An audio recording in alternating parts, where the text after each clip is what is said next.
Untuk itu saya minta kepada Kapolri, Panglima TNI, untuk menindak secara tegas. Jangan hanya sekedar himbauan-himbauan saja. Pada pelaksanaan pesta pernikahan dan peringatan Maulid Nabi Muhammad SAW di Petamburan, Jakarta Pusat.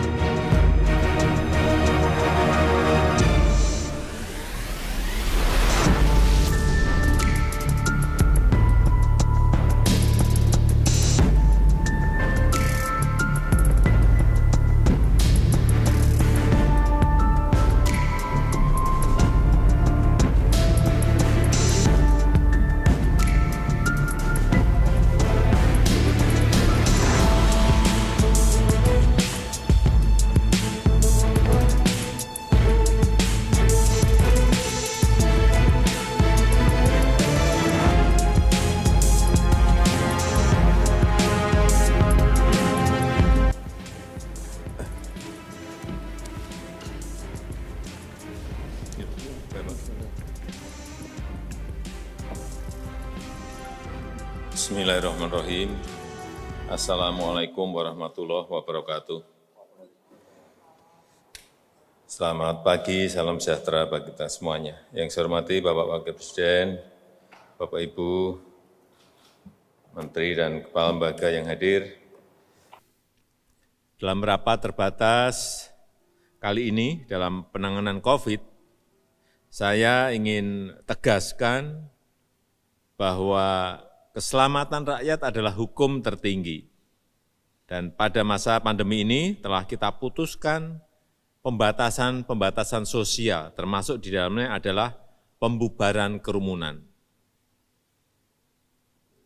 Oleh sebab itu, penegakan disiplin untuk menjalankan protokol kesehatan harus terus dilakukan.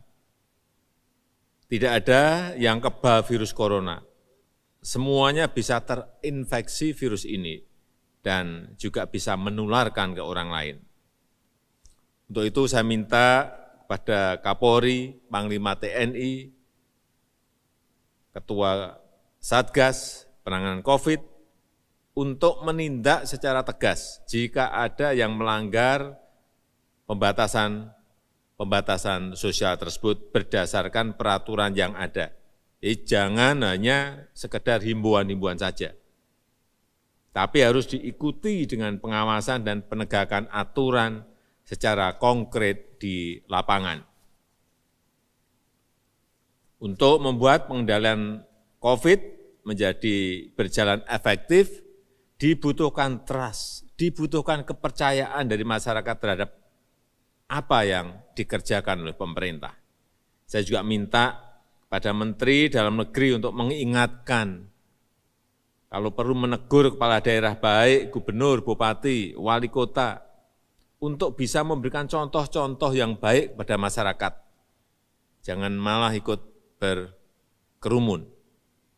Saya ingatkan bagi daerah yang telah memiliki perda penegakan disiplin protokol kesehatan, agar betul-betul menjalankannya secara tegas, konsisten, dan tidak pandang bulu.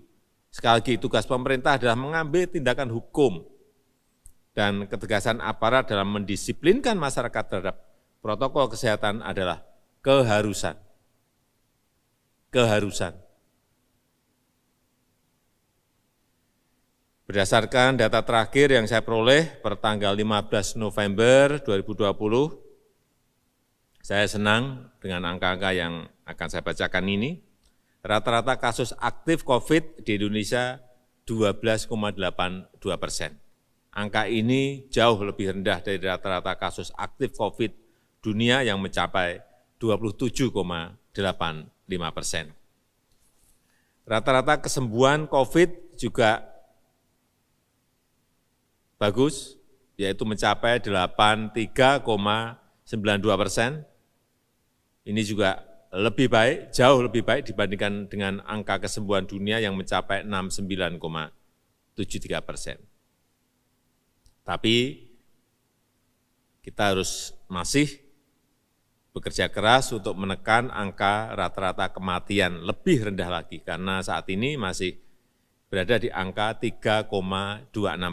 Ini lebih tinggi sedikit dari rata-rata kematian dunia, yaitu di angka 2,43%. Dan angka-angka yang bagus ini jangan sampai rusak gara-gara kita kehilangan fokus kendali, karena tidak berani mengambil tindakan hukum yang tegas di lapangan. Jangan sampai apa yang telah dikerjakan oleh para dokter, para perawat, tenaga medis, para medis menjadi sia-sia, karena pemerintah tidak bertindak tegas untuk sesuatu kegiatan yang bertentangan dengan protokol kesehatan dan peraturan-peraturan yang ada. Kita harus menghargai pengorbanan para dokter, perawat, tenaga medis, para medis yang telah berminggu-minggu bahkan berbulan-bulan bekerja keras menyelamatkan pasien dan tidak bertemu keluarga. Saya di lapangan, saya tahu mengenai ini. Saya juga ingatkan kepada Ketua Gugus Tugas, Ketua Satgas penanganan COVID untuk terus melakukan pencegahan penyebaran COVID karena anggaran pemerintah yang keluar ini sudah berjumlah triliunan rupiah. Jangan sampai kita kehilangan fokus kendali dalam penanganan COVID ini. Saya rasa itu sebagai pengantar yang bisa saya sampaikan. Terima kasih. Assalamualaikum warahmatullahi wabarakatuh. Pemerintah menyesalkan terjadinya pelanggaran protokol kesehatan pada pelaksanaan pesta pernikahan dan peringatan Maulid Nabi Muhammad SAW di Petamburan, Jakarta Pusat, di mana pemerintah sebenarnya telah memperingatkan Gubernur Provinsi Daerah Khusus Ibu Kota Jakarta untuk meminta penyelenggara agar mematuhi protokol kesehatan. Penegakan protokol kesehatan di ibu kota, sekali lagi, penegakan protokol kesehatan di ibu kota merupakan kewenangan pemerintah provinsi daerah khusus Ibu Kota Jakarta berdasar hierarki kewenangan dan peraturan perundang-undangan. Kepada aparat keamanan,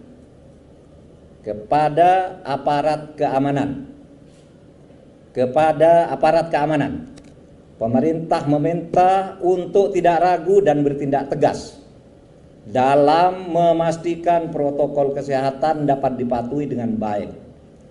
Pemerintah juga akan memberikan sanksi kepada aparat keamanan yang tidak mampu bertindak tegas dalam memastikan terlaksananya protokol kesehatan COVID-19. Sekian, Assalamualaikum warahmatullahi wabarakatuh.